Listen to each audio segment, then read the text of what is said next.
The governance war in heaven. Evil can be very hard to understand. Where does it come from? Why does it exist?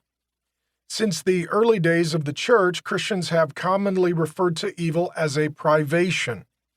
In the simplest terms, evil is not so much a thing in itself, but rather the corruption of the good.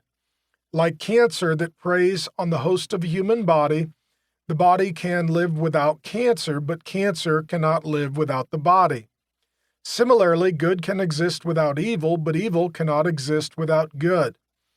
Before the evil sin of rebellion by angels, there was only good in God's kingdom. Today, there is no evil in God's heavenly kingdom, but rather only good.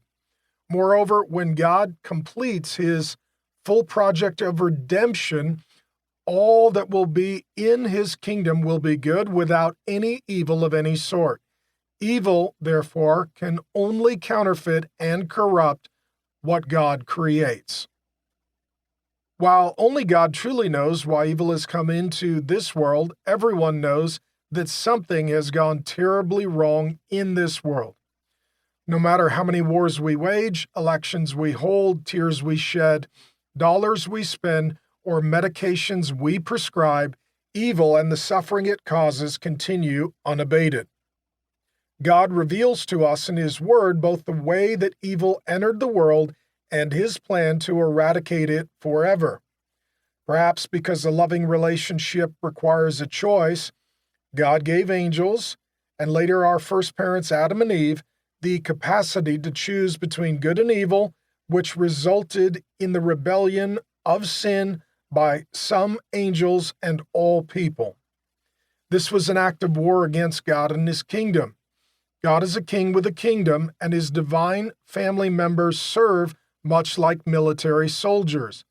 If you've ever known a military family who loves one another but gets focused and intense when sent on a mission, then you have a good idea of God's spiritual family.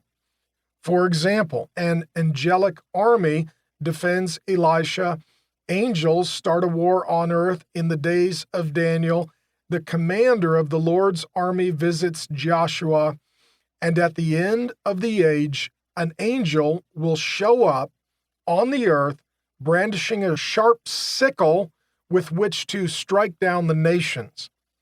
When we read the Bible, we receive God's revelation and perspective on the war we were born into.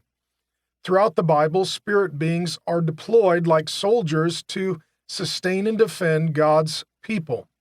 We need to be careful not to assume God is only at work when we see it. There is much we do not see. Faith is trusting that God sees what we do not see and is at work through his angelic army warring for our well-being.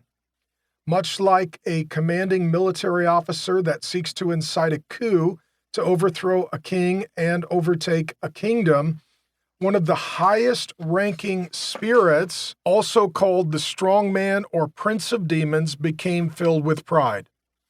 We now know him by various names such as Satan, the devil, the evil one, the prince of the power of the air, the spirit of the world, Belial, the enemy, the adversary, the serpent, the dragon, the tempter, the god of this world, and the counterfeit spirit.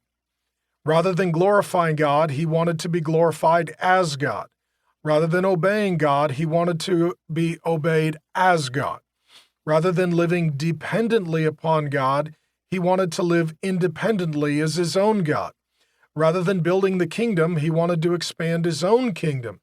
The battlefield report from the unseen realm says, quote, "Now war arose in heaven, Michael and his angels fighting against the dragon, and the dragon and his angels fought back, but he was defeated, and there was no longer any place for them in heaven.